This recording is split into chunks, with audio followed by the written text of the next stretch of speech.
ঢালিউডের জনপ্রিয় অভিনেত্রী পরীমণি এক নাম। তিনি যেমন পর্দায় আলো ছড়িয়েছেন, তেমনি বিতর্কেও থেকেছেন আলোচনার কেন্দ্রবিন্দুতে। তবে এবার পরীমণি খুলে দিলেন রিমান্ড জীবনের এক চাঞ্চল্যকর অধ্যায়।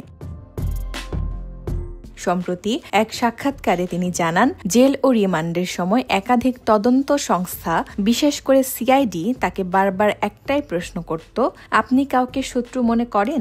কারো নাম বলতে চান? পরীমণি বলেন, আমাকে যখন রিমান্ডে বারবার জিজ্ঞেস করা হচ্ছিল, তখন ওনারা শুধু একটা প্রশ্নই করেছিলেন, আমার কি কোনো শত্রু আছে, কারো নাম বলতে চাই কিনা। কিন্তু পরীমণি জানিয়ে দেন তার কোনো শত্রু নেই। তিনি বলেন, আমি কাউকে শত্রু ভাবতে পারিনি, কারণ আমি তো কারোর সঙ্গে মাথা ফাটাফাটি করিনি, গালাগালি করিনি, জমি দখল করিনি। তাহলে আমার শত্রু হবে কেন? শত্রুতা হওয়ার জন্য তো একটা কারণ থাকতে হয়। পরীমণি আরও বলেন, 3টা আলাদা ডিপার্টমেন্ট আমাকে একই প্রশ্ন করেছে, কিন্তু আমি একটা নামও বলতে পারিনি, কারণ আমার চোখে দেখা আমি কারো সঙ্গে এমন কিছু করিনি যে সে আমার শত্রু হয়ে যাবে। ওই পর্যায়ে যাওয়ার জন্য তো আমাকেও কিছু করতে হতো, তাই না?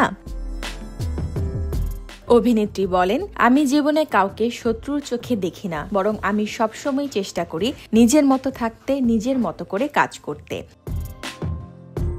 পরীমণির এই বক্তব্যে সামাজিক যোগাযোগ মাধ্যমে চলছে তুমুল আলোচনা। অনেকেই বলছেন, রিমান্ডে থাকা অবস্থায় এমন মানসিক জিজ্ঞাসাবাদ একজন নারী শিল্পীর জন্য ভয়ানক চাপের হতে পারে। আবার কেউ কেউ বলছেন, এটাই প্রমাণ করে পরীমণি নিজের প্রতি কতটা আত্মবিশ্বাসী ও দৃঢ়চেতা। 2013 সালে অল টাইম দৌড়ের উপর নাটক দিয়ে অভিনয় জগতে পা রাখেন পরীমণি। এরপর স্বপ্নজাল, বিশ্বসুন্দরী সহ একাধিক সফল চলচ্চিত্রে অভিনয় করে দর্শকের ভালোবাসা পেয়েছেন তিনি। সব বিতর্ক, আলোচনা আর জীবনের নানা ঝড় পেরিয়ে আজও নিজের মতো করে বেঁচে আছেন পরীমণি। তার ভাষায়, আমি কখনো কাউকে শত্রু ভাবিনি। জীবনটা খুব ছোট, তাই শত্রুতা নয়, ভালোবাসা নিয়েই বাঁচতে চাই। দেশ সময় নিউজ ডেস্ক।